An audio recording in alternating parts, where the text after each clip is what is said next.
We've got another brilliant episode lined up for you today, especially if you've ever wondered how businesses can get ahead in recruitment, even during the busy run-up to Christmas. Sorry, I mentioned the C word.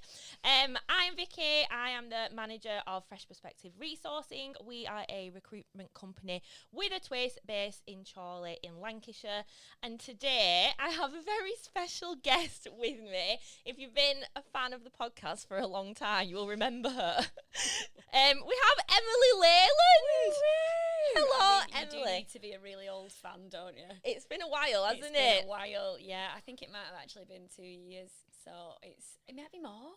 It was before you had Billy, wasn't it? I think it might have been. Yeah, I think when I've had 2 children since 2022, so now I get confused of when I actually came back.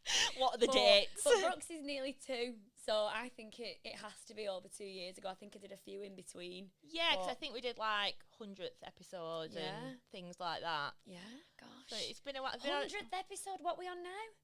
This one is 243. 243 bits of information. I know, wow. yeah. And the podcast has changed in that time as well, so it might be a bit unusual for you, this, but we're just going to roll with it, aren't we? Yeah. Right, so do you want to just introduce yourself for people who might not know who you are? Yeah, so I'm one of the co-owners of Fresh Perspective alongside my sister Laura. We've had Fresh for 9 years now, which makes me feel incredibly old, especially that we've just hired 2 apprentices. Oh, they're very young, aren't they? They're so young, they've got the skin of angels. And it's like, no, I don't want to feel even older. But yeah, so we do recruitment, but with a twist, and I guess my role has changed really. So I almost used to do what Vicky does in terms of managing the team, and was more sort of focused on delivery.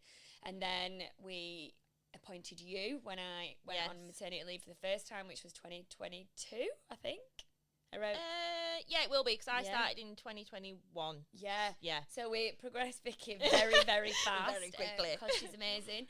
And yeah, then when I came back more in a sales capacity. So we'd always sort of split it up into me doing the delivery and managing it, and Laura doing more of the sort of forward-facing stuff, the sales.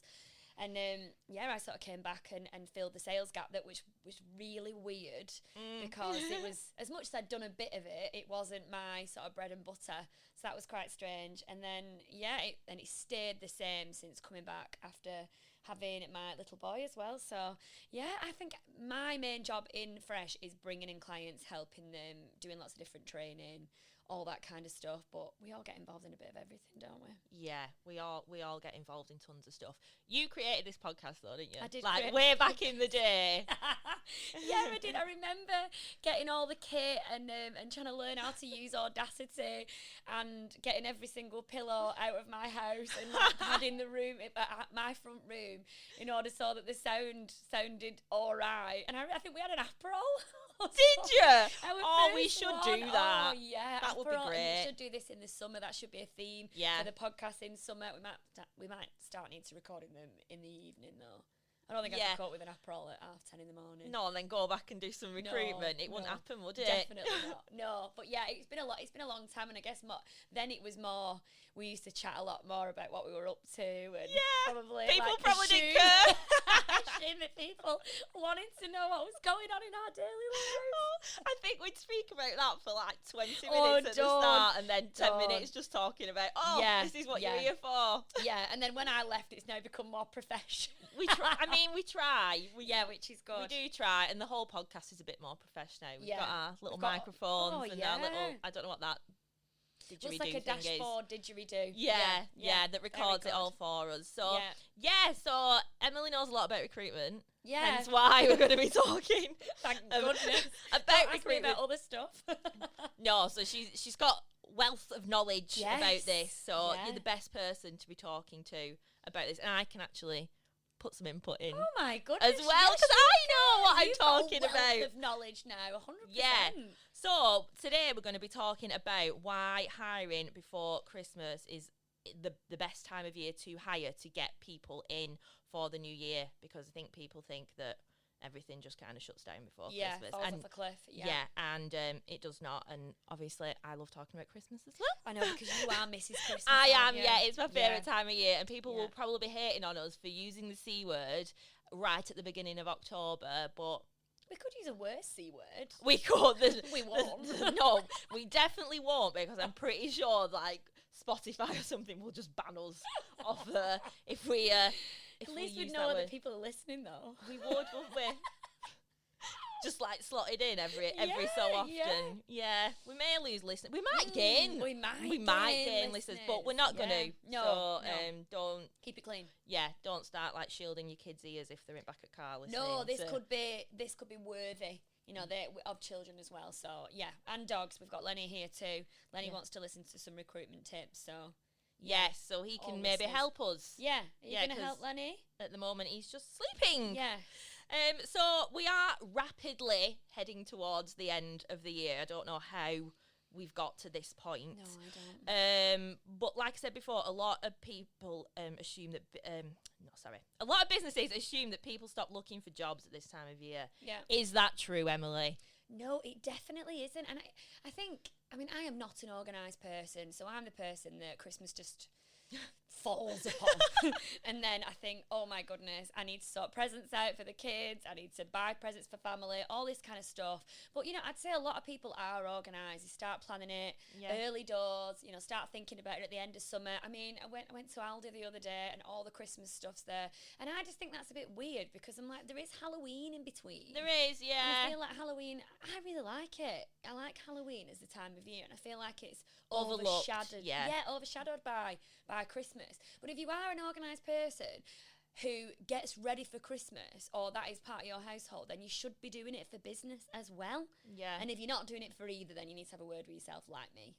Yes, maybe. Yeah. But I think obviously it's like new year, new me, and people might start looking for jobs in January. But I don't think it matters on the time of year when people are looking for jobs. No. If they don't like the job, they're going to look whenever, regardless Absolutely. if it's in the run up to Christmas, Yeah. whether it's the middle of summer.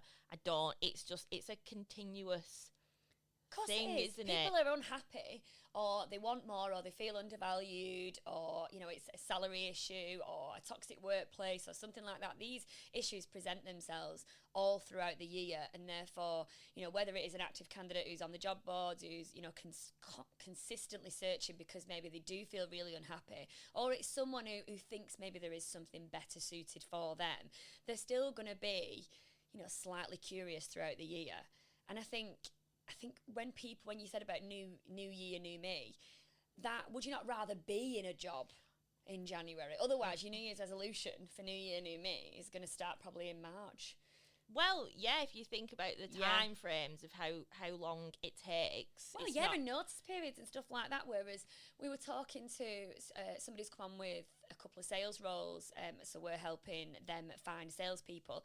And he's took a while to come on, but he's like, I need them to start this side of Christmas. And whilst I think that's great, because I think come in before Christmas, almost like get your induction and stuff out the way, get used to your admin, you know, and get to know your team, have a bit of a break, and then you can come back and absolutely smash it, can't you? So whilst it doesn't give us loads of time in finding these salespeople, I do like the idea behind being ready for the new year Yeah. and being a victim of it. Because I think sometimes people don't understand how long the recruitment process can take. And as much as we try to move as quickly as possible, you have to take into account notice periods, which obviously the standard is 4 weeks, but you can get people who've got up to 3 months notice period. And the time of the actual hiring process as well, which we say our average is 4 to 6 weeks, but obviously you're dealing with people, they can be unreliable, and you've got to fit it into your schedule for interviewing as well. If you are a business owner who is interviewing, you might not just be able to drop everything and be like, I'm going to fit these interviews in tomorrow.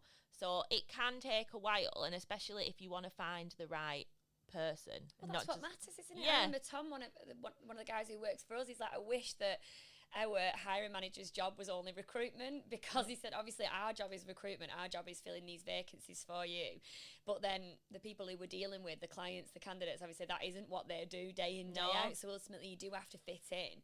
And then the amount of we literally say to clients, you're not allowed to go on holiday during the project. We need to know about pre-booked holidays, because you can't start a recruitment project because we go out there in full force. You get a team on it dedicated to finding you that person or those people. We'll support you with like training throughout, whether it's, you know, how to review candidates, how to interview, how to onboard. So ultimately that does take quite a bit of time. So it's if you're not in that right mindset to be able to deal with it, and you're, you know, just disappearing on holiday or something like that, it doesn't work. But this happens so much, doesn't it? Yeah, it does. Yeah, Like, which makes it take longer. Yeah, because unfortunately, some people that we work with, I don't think they make it the top priority for the recruitment, and there is only so much that we can do on our side. We can send over really great candidates, but if we're not getting the feedback and they're not giving us great availability, it can make it quite difficult. So for that short period of time, it does have to be up there on your priority list. Absolutely, yeah, definitely. And it should be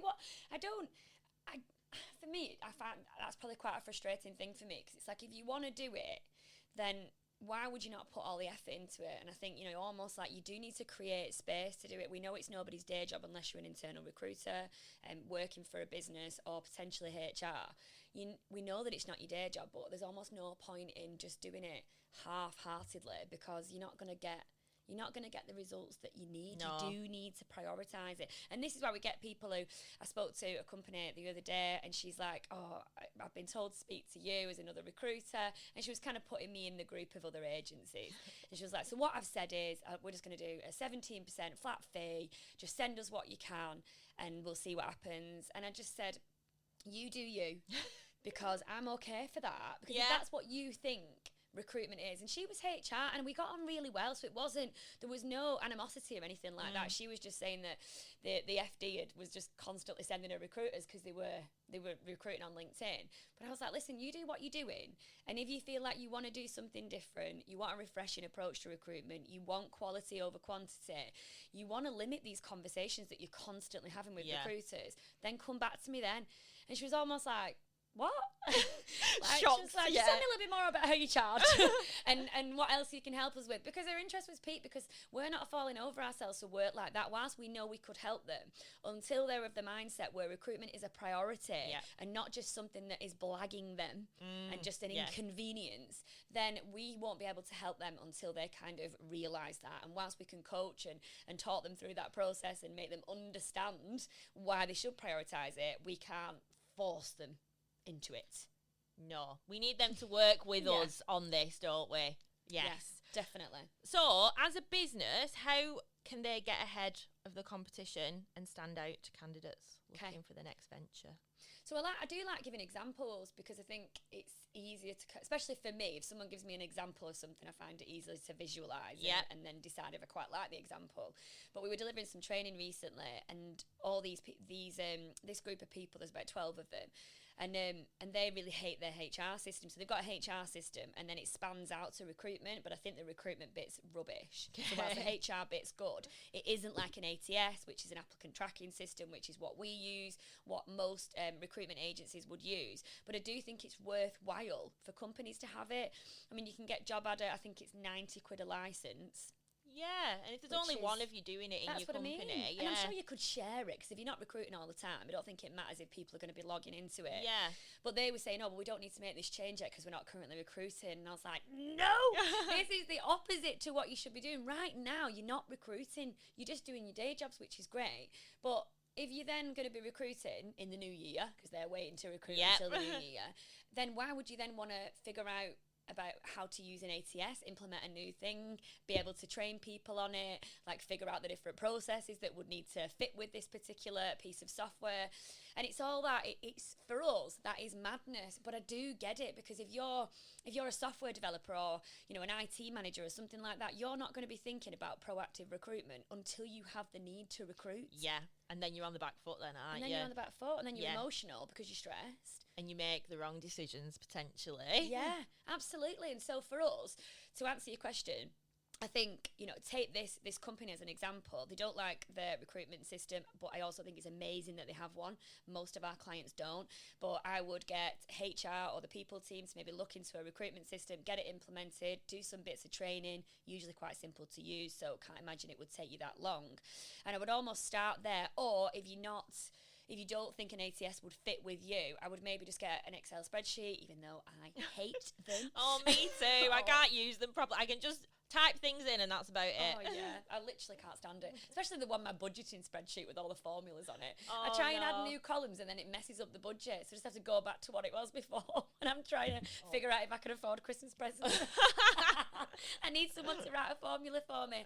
But yeah, if an ATS just seems like, oh, this is way too, it's a step far for us, then get an Excel document, put some columns in there, you know, look at maybe what you're going to be potentially needing for the new year if you are waiting, and start to sort of create some sort of process for recruitment, even if it's just like, who is in charge of recruitment, what do our job specs currently look like, are they boring as hell, do they need some work, you know, are they not gonna, you know, they're not serving the purpose. Get that turned into some sort of advert, which should be, we would always suggest doing a 1-page advert. That's short, snappy, snazzy.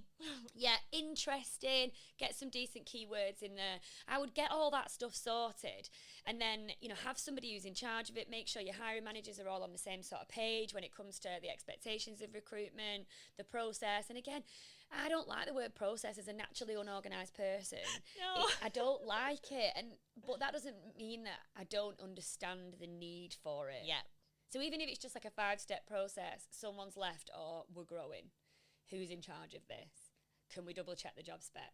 Can we make sure the advert is current and up to date?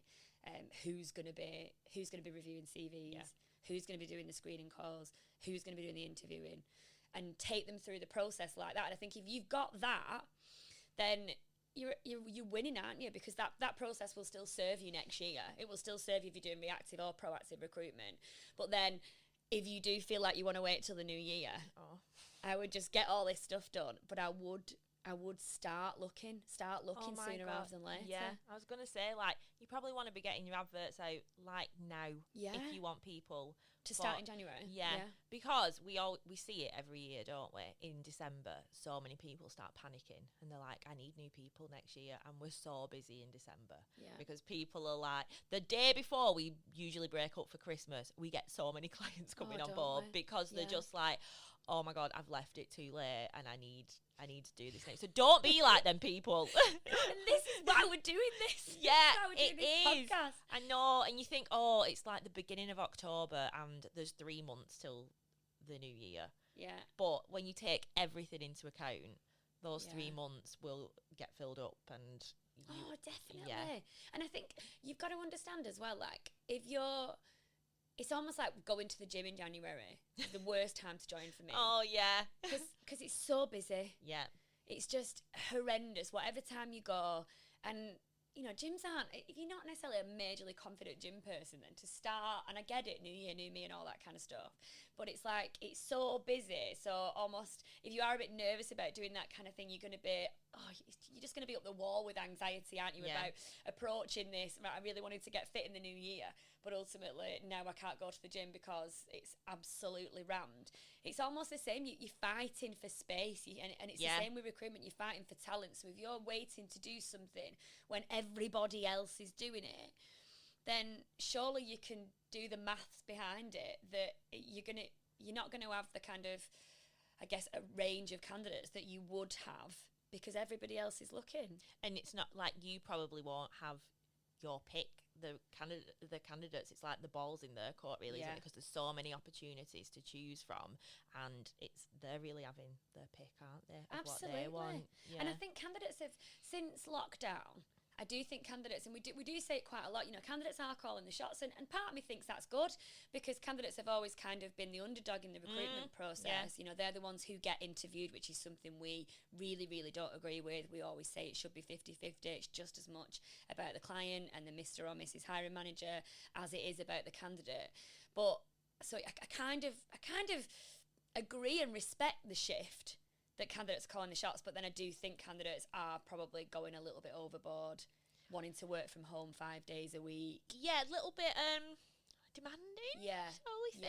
Yeah, they kind of want everything. They want everything. Yeah, they want the world. Absolutely. And if they're good candidates, then you're gonna have to give it to them. Yeah, if they know their worth. Yeah. Which again this is why it's rubbish, because it's this catch-22, because you know, if a candidate knows their worth and they're going to hold out until they found the right thing, I mean, you know, respect to them. I think that's a really, really positive thing. But what we're trying to suggest is that you can still access those kind of candidates, but they will be in much smaller amounts, quantities, if you're going to wait for then, you know, say if it's a marketing exec or a marketing manager, everybody in the industry is probably going, oh, let's wait because we're dead busy. So then everybody's going to be going out looking for these people at the same time. So then you get candidates who are going to put the stake even higher because they know that it's super busy. They know there's more jobs than people looking. And therefore, of course, it's going to sway it. And that's when you get the market rates thing. Like, we look at market rates for salaries all the time, don't we? Yeah, yeah. But you could go on 10 job boards and every single one says something different. And then you've got ChatGPT, who, you know, I'm not a massive fan of, because I don't know how to use it properly. I don't know. Why are people saying please and thank you? I don't know. I think it's in case robots take over the world or something. What, and we have to say please and yeah, thank so they like us, so you've not offended them. Is this true? I don't know. Oh, you're freaking me out. Is that true? That's what I heard. But From who? I think it was from Laura. So I do. She said please and thank you. Yeah. Don't. I always say please and thank you, but I feel like it's a skill to know how to talk to it, because I ask it stuff and I'm like, why are you giving me the same answer all the time? And then like Laura's really good at it and she'll type stuff in and it gives her all this information. I'm like, I don't know what I have to do. I feel like I'm a bit of a technophobe. Me too. I don't know if this is like, especially since I've become a mum, I feel like I won't know what Instagram is by the time my kids are using it. And I think I need to know this stuff. I need to be able to protect them from bad people. I need to be on technology. But like TikTok and stuff, it's just, and we utilise this massively as a business, but me personally, I'm just not that into it. So like when something new, like I don't care about phones. I'm not bothered about the latest handset. It's just not, you know, I'd rather be running around barefoot in a field than waiting with flowers in your hair. Than waiting in line for the next new iPhone. So ChatGPT is almost just another kind of like gadget. But can you trust it? Because I know some people are saying that everything on the obviously it pulls from all these different kind of sources. But ultimately, what if that source wasn't correct? People are believing it. Massively. So you could go on ChatGPT and get average salaries and market rates and stuff, but then you still, no one's then, well, maybe not nobody, because that's a sweeping generalisation, but you're still not validating the information that was put into the internet in order for ChatGPT to then go and grab. Yeah, I feel like people see it as like gospel, don't they? Yeah, Like whatever ChatGPT says must be the truth. Oh no. And I think that's what I just don't like. I'm not just trusting this one thing to tell me. Good. Something. I think it's good. You don't want to be a sheep. Be a shepherd. Yeah, exactly. Don't be a sheep. Yeah. Definitely. So use different sources to find out market Yes, rates. very good. Yeah. That's what she was saying. Off on a tangent. But but then they can be swayed by if everybody, and I think that was my point, so thank you for bringing me back to that.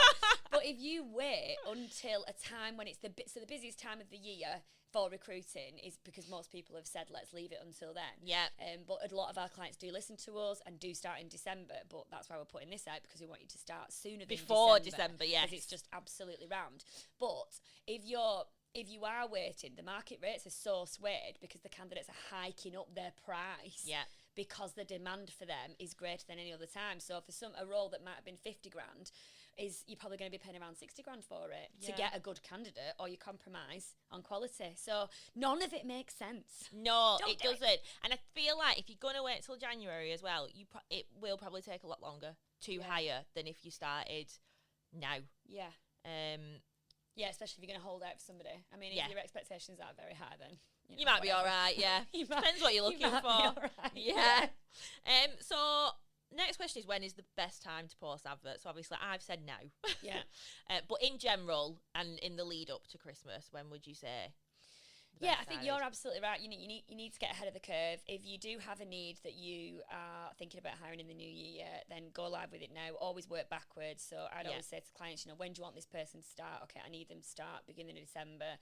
Right, so let's allow a month for notice period. And again, that is cutting it, but we're in October. Yeah. So, but allow a month for a notice period and just pray that the person that you like is on a month's notice period.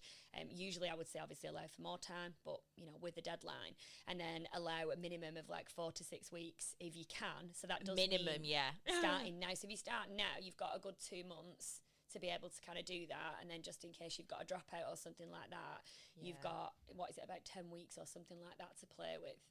Yeah. You have got to take into account, like, dropouts or, people not starting with you, people not accepting your offers if you decide to offer them. So, get your advert out now. And if you do leave it till January, don't post your advert in January. Post it between Christmas and New Year. Yeah. Yeah. So we can do that for you. Yeah, we can. That's why it's always super busy that week running up to it, because we schedule, because no one's going to be bothered about looking. So say if we, depending on how it lands, we might work Christmas Eve some years. Yeah. And we're scheduling adverts, aren't we, to go out in between. Well, we're writing, because people normally decide they want to come on board like literally 2 days before. We're writing adverts and scheduling adverts. Yeah, and getting all that sorted for in between, because it's like, it is a weird time, isn't it, in between Christmas and New Year, because it's the only time across the year. And obviously it's not everybody. You've got most people in retail, and you've got people who work, in medical, like the NHS, like the fire service, all these kind of roles. Of course, they don't stop, but the majority, especially professional services and construction, I mean, they're shut down for like 2 weeks, don't they? So that's over for them. But it's that time in between where collectively there's a lull in the atmosphere and the world, because everybody's a bit like, oh, I've eaten too much food, I've drank too much booze. It's like time doesn't exist. You don't know what day it is. Yeah. You don't know what's going on. Just in like a parallel universe. Oh my God, yeah, absolutely. There's so much time on your hands. Yeah. That people are scrolling. It's that doom scrolling thing. And I know, and it's not, because obviously there's way more to recruitment than just putting an advert out. But you may as well get it prepped and ready to go out then to capture the people that are thinking, do you know what? I do want something different. I feel a little bit nervous about going to work in the new year. Should I be feeling like that? Is it the booze talking? Do I hate my job? Yeah. Who knows? But you want to almost like prey on the vulnerable. What you do? Yeah. That's how we post on a Sunday night. Yeah, true. Because there is that, the more sort of like emotional, and I guess like the psychology behind posting on a Sunday is because that is when people, even if you hate your job, if you finish work on a Friday. Oh, you're going pub, aren't you? You're like, when you finish work on Friday, you are not thinking about Monday morning. You're like, yes, it's the weekend. Yeah, definitely. So if you're posting on an advert, you may as well just throw your money out your window. And if you do get a good person, great, but you will get access to better people if you do it on a Sunday, because that is when people are really considering their options, thinking about the week ahead, thinking about whether they like or dislike the job, all that kind of stuff. And I think it's the same sort of, tapping into the same sort of thoughts and feelings in between Christmas and New Year. Yeah, it's just a little bit of a longer period of time, isn't it? But everyone's had Christmas Day. Like, if you're finishing before Christmas and you're like, oh, I've got a week off or 2 weeks off, again, that's like your Friday night, isn't it? You're not bothered. Yeah. And Christmas is out the way and you're like, oh, it's getting close. It's going back to work. Yeah. So, prey on those people. Prey on the week. Yes. Have you got any advice for businesses for them to be able to stand out from everybody else? In terms of recruiting for the new year, or just in general? Well, both. Any advice? So we bang on about employer branding all the time, because I think for us, like if you look into us and how we position ourselves, like even when we first started, we always put an emphasis on social media. Yeah. And I mean, it's an awful reminder of how bad it was. Like it'll do you look back sometimes? Yes, it'll come back up on Facebook memories or something like that when we used to post. But it was Laura who did it at first, when it was just me and Loz. She would do, so we would used to schedule, is it like, what was it, Hootsuite or something like that? Scheduling tool. So we'd schedule social media for the week. So we would do like tip series. We'd have random memes. We got in trouble once for just to get screenshotting pictures on Instagram. Do you remember those? Yeah, what were those like? And they do cards, and they're like old-fashioned cards with writing on, but they're like little memes as well. So they look like, when you can buy cards that look old-fashioned. As in like a card that like you would greetings card. Right, okay, yeah. But they had memes like it, and I can't remember what. Like some would be so about stole it. But I didn't know, like, back then we just didn't have a clue that was stealing. Do you know what I mean? Well, yeah. It's like, like a picture on Google. Yeah. And I know now that you've got the stock image thing over it, whereas it wasn't really like that in the same way back then. Well, yeah, it was 9 years ago, wasn't it? Well, I don't think it was anyway, because there was no stock image signed through any of the pictures that we used. But yeah, and then they contacted us. And who did? The people who... Make the cards? To find out, yeah. actually contacted, and I thought, well, this is good that they've seen it, but also, yeah, we'll stop because I'm so sorry, we didn't even know we were doing something wrong. So, but yeah, we used to do, but the point I'm making is that we always had, even though we were brand new and we were trying to get work in, trying to fill those vacancies, it was just me and Laura. You know, we didn't have money behind us. We were just setting up, but we still. And I don't even know if anyone would give us advice, but I think our generation, it was just like we may as well shove stuff out on social media because it's free. Well, yeah. And we didn't even do LinkedIn. We didn't post on LinkedIn then. I don't even think we had a company page. Did you? You only properly started doing LinkedIn when it was COVID, did it? Yeah. Yeah. So we'd always. I think we were on LinkedIn. Because where we worked before, we used to headhunt from LinkedIn. Yeah. So we worked in an ERP consultancy. So we always had to headhunt candidates because the good ones just didn't come to you. So we used it for that purpose, but we never necessarily put stuff out there. And I think it was that we don't really know what to put out, you know, like what we hear people talk about now.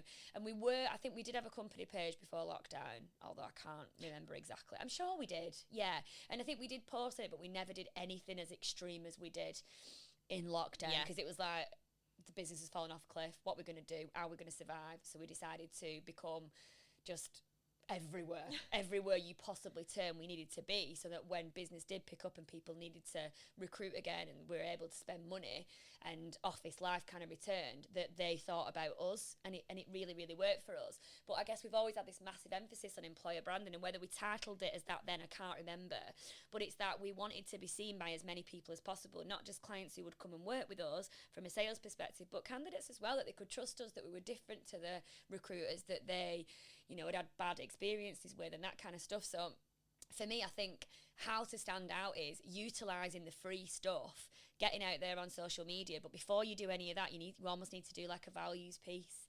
Yeah. If you don't know who you are, how do you know? Posting. Yeah. How do you know who you want to hire into your business? Because you don't know who's going to fit. And you might end up nicking someone else's stuff. Yeah. And shoving it on your own social media, because obviously that wasn't us, but it was funny, so we thought we'd put it out. But yeah, I'd have like a little meeting with, I don't know, senior people, or do it as a group thing in the business. You know, if you've got values, talk about your values. Do they need updating? You know, figure out who you are as a business. Like, what is the culture? What words would you use to describe the culture? What your non-negotiables are? Like, if you know, do you need people who are going to be in the office all the time and you don't want people working from home? That's a bit of a non-negotiable. So you almost need to look at all this and figure out who you are, and then start putting out content that is consistent with that message. And you could get, because loads of people are a bit like, I don't really know what to post, don't know how to post, don't like social media, blah, blah, blah.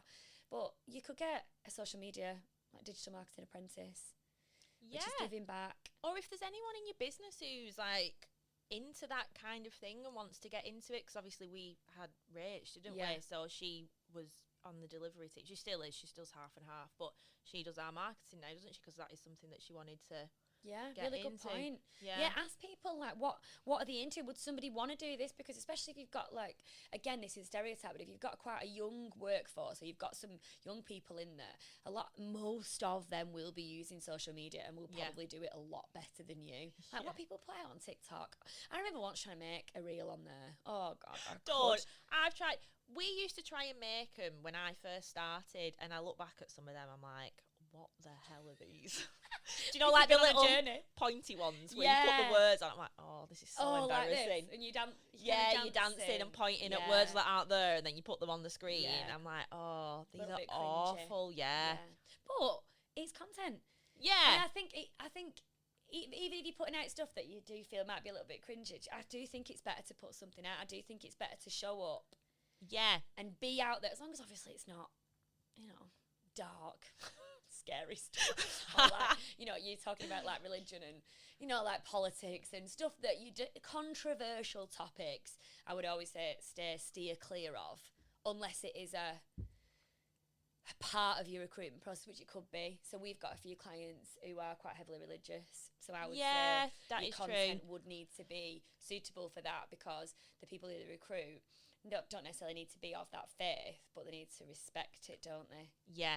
So it's important, isn't it, that, like you were saying, with your values and working out who you are and what your company stands for, you need to make sure that is weaved into your social media, whatever employee branding you're using, your job adverts, that that it's consistent throughout, so people understand like what they're getting themselves in for. Exactly. Definitely. Yeah, so like if you are a corporate business, then that's going to have to flow through your social media to make sure A, that you're getting the right clients, and B, you're getting the right people applying for your job. But if you're maybe a bit like us, a little less corporate, barefoot in the office, then show that so people know that. Like, you market to your clients, but I don't think people think about marketing to candidates as well. No. Using your team and showing your office and what you get up to as a team, I think is really important. Well, I think that's how you get a decent workforce that's going to stick with you, because it's not always been easy for me and Laura. Like we've had a workforce that has been like troubled at times, and we've had people leave us, and I think you almost need to be on that journey. It's a bit like dating, isn't it? You need to kiss a few frogs before you actually realise that someone good has turned up. Yeah. But we would never say to you that everything has been rosy at Fresh and we've had a really easy time of it, but we haven't. But I think since we've probably been more consistent with who we are and got out there more, like if you look at the team and I guess when they started, because you started in quite a tough time as well. Yeah. So we were going through a bit of a transition. We were moving offices. A couple of people had left when Vicky got here. So I can imagine that was quite unsettling for you. Yeah. But I feel like you've then helped us shape who we are today. Yeah, because I feel like we are different now to back then. I mean, we're in different offices. We've got a completely different team. Yeah. But yeah, it's all been positive change. Well, you've got to look at it like that. Hardship, as long as you can look back and think, I'm kind of glad this happened, because if it didn't, it's when people say it's character building. Because it is, isn't it? Well, yeah. It is, though, because it's toughened us up a bit, hasn't it? Because it used to be really sad when people left. Like, we used to take it really personally, didn't we? Yeah. And I think we've toughened up in that aspect. Not everyone is always right. No, and I think some people leave. Like, we had a lovely woman, and she left because she wanted to do HR, and we just weren't able to offer that at that point. Yeah. And so, but it is growing as a business, isn't it? And knowing that you've built something that's strong. You know who you are. You know what you're about. You know what kind of tribe you want to attract. And then you deal with the ebbs and flows of it, don't you? But it's like, this is, I guess, why when we talk about recruitment, we really, really focus on retention as well, because retention has to be a massive part of recruitment. So I would always, if you're constantly hiring and you're like, oh, I want to get ahead of the curve and hire again, I would kind of look and think and ask yourself, why am I constantly hiring? If it's growth, amazing. But if you're losing people all the time, then I think maybe spend this time thinking about how you can retain that talent as well, if you're not necessarily in a desperate need to recruit, because you can't just put a plaster over a wound and expect it to heal. It's like you've got to work at that. Might need stitches. Yeah, but I mean, like, as business owners as well, think about how much time and money you're probably wasting by having to keep going through that process. Because like we said, it's not a quick thing getting someone into the business. It can take a bit of time. Yeah. And then having to restart that again, if it's every like 6 months, a year, you don't want to be doing that, do you? Definitely not. No. Look internally, Yes, look within yourself. Look within. Definitely. I don't even know if I answered your question. Yeah, sure. I don't know. But have you got any final advice for people looking to get ahead before Christmas? I think, to summarise, I would... If you are looking to get ahead before Christmas, then you're probably not going to have loads of time to spend on your like retention piece and your employer branding and stuff like that. What I would probably do is make sure your specs are up to date. Like, have a look at those. Don't put some old crap out there that you've used over and over and over again. Have a look at how to write an advert. We can help with stuff like that as well. Because an advert there are certain criteria for an advert to do well. You've got to think about things like it being on a mobile device. People aren't necessarily getting on the laptop on a Sunday night and looking through the job boards. They're probably just looking at it on the mobile. So I would get your adverts looking at shape and make sure. And also, like, what it is, you need to look at what you want. Like, if somebody's left your business and you're like, I need to recruit really, really fast, have a look at, are we getting like for like, or do we need to get somebody else? So I think ask all these questions and get it posted now. Start. I wouldn't suggest jumping into bed with 10 agencies to help you recruit. Stuff like that is going to hinder your recruitment process. And I know people think, how if I've got more people looking for me? But if you're working with 10 recruiters, that is 10 times the amount of conversations versus just having one conversation with a recruitment partner.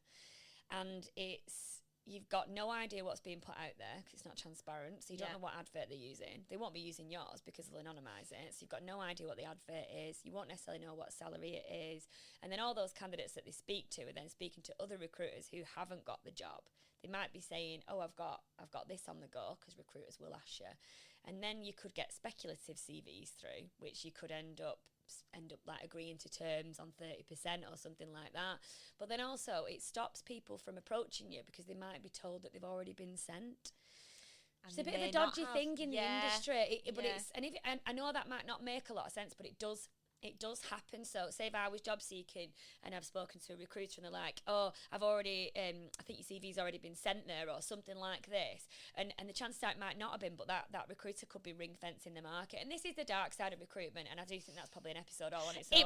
I was just thinking that. I'm like, that. Armed and dangerous. That is an episode. Yeah, because I do think it's, like I was giving you that example before about the 17% lady and wanting to just work with a load of recruiters. Like, it completely and utterly dilutes what you're trying to do. And this is where you get embellished CVs as well, because obviously a recruiter just wants that CV to land and wants you to interview that candidate, and the way that they can do that in a fast, I guess, efficient way is by embellishing it to read how you want it to read, rather than it being a true reflection of the candidate. So I would suggest getting your adverts out there, making sure you really understand what you want to go out with, and choosing one recruitment partner. And this isn't a plug for Fresh. You might not like who we are and what we do. I was just going to plug us. You plug. Yeah, I was going to say, if we have panicked you now and you're like, oh my God, I need someone in January and I've not even thought about it, then we can help. We can. But we will give you some home truths. We will. We will need them. Yeah, we will give you home truths, but we can help and assist and probably get you someone in for January if you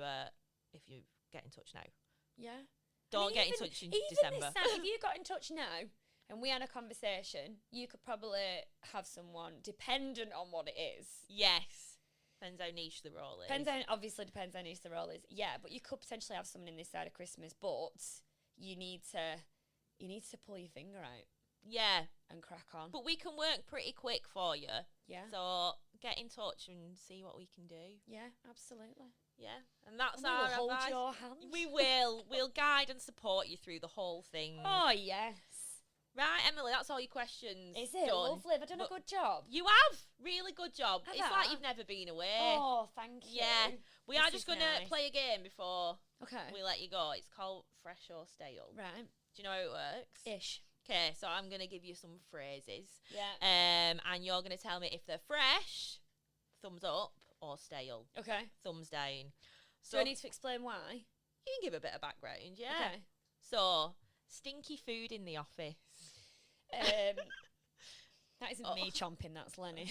He heard stinky food. Yeah. So I don't I hate it when Cheryl comes up to me. This is stale, by the way. Yeah, but I it's know. It's not for me. It's fresh for me. It's stale for everybody else. Oh, it's all right when you bring your stinky food. Yeah, I've asked right. Gemma to get me some salmon today. Are you going to heat it up? Yeah. Oh. So I'm going to be the person with stinky food. Yeah. But Cheryl were eating something that was really fishy next to me, and I was so annoyed. But that is major double standards, and I'm aware of that, and that's why I didn't say anything. Right, okay. Yeah. Because I feel like if I had salmon or like prawns, I would just bring it into the office. I try to avoid it. I try to be respectful of everybody else. But Cheryl loves fish, doesn't she? She does. And I don't often do it anymore. There was a period of time where I was having it a lot. But I haven't. But because we were in London yesterday and I'm a little bit against the clock, I've just said to Gemma, please will you go and get me? And I feel like it's an easy, healthy lunch. Yeah, that's the problem, isn't it? Because bread just makes me feel horrible in the day. Yeah. I love bread at the weekend, but I'm not... No, you get tired in the having afternoon, to be sharp. Yeah. Yeah. So, stale. that is a stale, but fresh for yourself. Fresh for myself. What about admin? Doing admin. Oh, I hate admin. Stale. Hate it. I hate it. It drains me. I love being with people. Like, I love proposing because we do, we almost take clients through a brief when we start working with them. Love that. Hate prepping it. Hate it. Yeah. I'm on the fence. I don't love it. Like, does anybody love admin? Yeah. Do they? Are there people out there that actually... spreadsheets. Yeah, to be fair, absolutely, yeah. But I don't hate it as much as you will do everything to avoid it, won't you? Yeah. And then I'm on the last minute and then I can't think straight. And something like putting a PowerPoint presentation together when we were doing that talk, which is not, it's nothing that I've not done before, but because I'd left it so late, can't get your brain around it then, can you? So stressed. Okay. Stale. Okay. What about cold calling?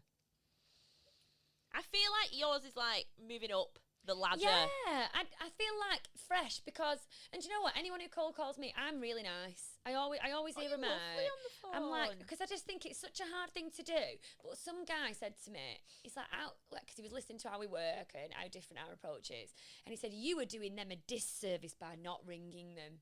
You are not providing this in the world. And I thought, and if these other people who are ringing me up feel like that, I think go for it. But the amount of people who are mean. That's the thing, though. You just don't know what you're going to get on the other end of the phone, do you? Like, you're literally going off a name and a number, and you could get someone on a bad day. Oh, yeah. And I know that people can be horrible. Yeah, someone was really horrible to Cheryl the other day. And Cheryl is quite resilient, and she, it really knocked her. I think she did it in the morning as well. And I just want to turn up at their house and give them peace of my mind. What I don't understand is, though, if you're not in the mood to talk to somebody, don't answer your phone. Why answer your phone? Yeah, if a number's ringing and you don't know what it is and you're like, I am annoyed today, like you've had a bad day and you're like, I'm going to take it out on whoever it is, just don't answer. There's no Especially need. if it's a number that you don't know. Yeah. Just don't answer. It's a bit like road rage, isn't it? Like if you look how it gets passed on. Yeah. So like you could be cut up by somebody and then you'll be fuming for 10 minutes or whatever, and then you might be mean to somebody else in the car and, you know, I don't know, flick them the V's or something, which is terrible and something that I do not do. But it passes on, doesn't it? And I feel like that's what happens then. And if you mean somebody on the phone, then you could have upset them and they might be mean. And we're just spreading, it's all the bucket emptiers. What's a better word for that? Because we just said bucket filler, I don't know. Just neggy people. Neggy people. Yeah, we just want to spread a bit of joy and positivity. Oh, come on, let us. And if you don't want to do that, don't answer phone. No, definitely not. Stop it. What about working from home? Yeah, I love working from home. And it's because I just get really distracted in the office, and I feel like as I'm getting older, I'm really struggling. Oh, really? Oh, yeah. I can't concentrate in the office, and because me and Cheryl are both we're not quiet. But I wouldn't say we're dead loud on the phone. It's not like we're fighting to... You are a bit away from everybody. Yeah, but we can't, because we sit next to each other in the office. We can't be on the phone next to each other because I'm a distracted person. So because I can hear her in the background, I can't fully concentrate. Oh, when you're on the phone to someone. Yeah. It's like when, do you know, people have you on loudspeaker and you can hear yourself back. Yeah. I can't speak. Oh, it's horrible. It's like, I can't do it. So, yeah. So I do like working from home, and I know you don't like it. No, it's not for me. Why is it not? Is it because you're so social? Maybe, yeah. I like being around people because it's just easier. I think for my job, it's just easier that I've got everybody there, and it's like if I need something quickly or I need to know something quickly, like everyone's there and I can kind of see what's going on. But I feel like because I don't have the full setup at home, like you're just working off your laptop, and if I need to take like my mouse and everything, I like just having, just ease. Yeah. With your screen and your mouse and your keyboard, and phones there, and no, I know. I mean, easy access. Yeah. I mean, you've just said that now. I feel like I need a full setup at home because I don't. Do you just work off your laptop? Yeah. Yeah, that's what I don't like. That it's just me and my laptop there.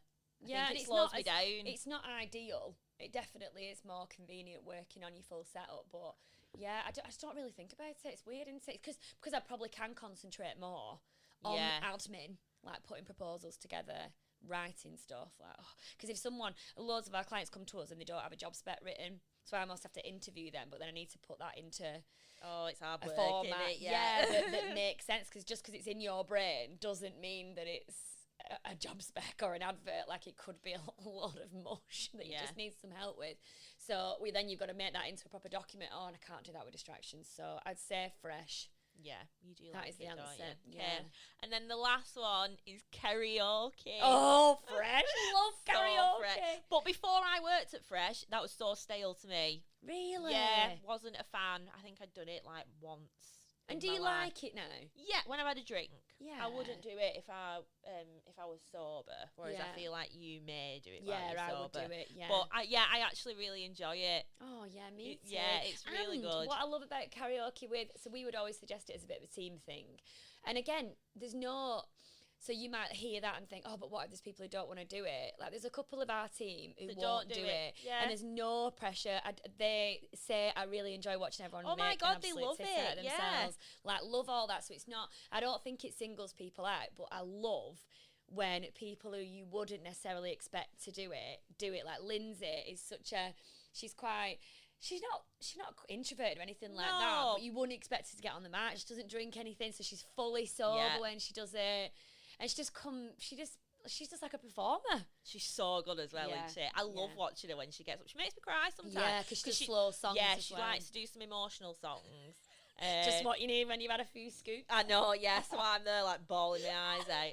But I love it now every time we go to karaoke. Everyone's got the songs that they sing, and I'm like, you know what's coming. Yeah. Oh, you do, yeah. It's predictable loveliness. Yeah. Would highly recommend it for a team building. Yeah, absolutely. Cheap as chips, but I feel like it'll really show you people in your business, show you things that you would never have expected, which I think is just dead nice. Yeah, so that is fresh, isn't it? Fresh. Yeah, lovely. Do you think, Len, you got anything to say?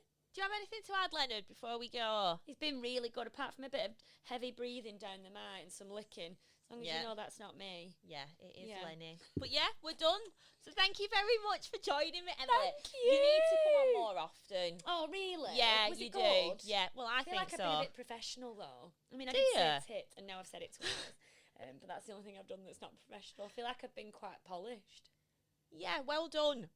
It's hard. It's exhausting. Yeah, having to really think about what you say, because I sometimes slip up on these. So, yeah, but you need to come on the pod more often. I will do. This yeah, has been dead really nice. good. Thank you for being lovely. Oh, it's all right. Thank you for joining me. You can go and find Emily on LinkedIn. It's Emily Leyland. I mean, you're probably connected with her because she's connected to everybody. LinkedIn busybody. Yep. So go and find her on LinkedIn. I'm on LinkedIn as well. It's Vicky Taylor. Go and check Fresh Perspective out. We are everywhere. YouTube, Instagram, Facebook, LinkedIn. Our website is fp-resourcing.co.uk. If you've enjoyed this episode, then please like and subscribe. Please leave us a review. We would really appreciate it. We are everywhere: Spotify, Amazon, SoundCloud, YouTube, and then we'll have another amazing guest for you in 2 weeks. So thank you very much for listening. Bye. Bye.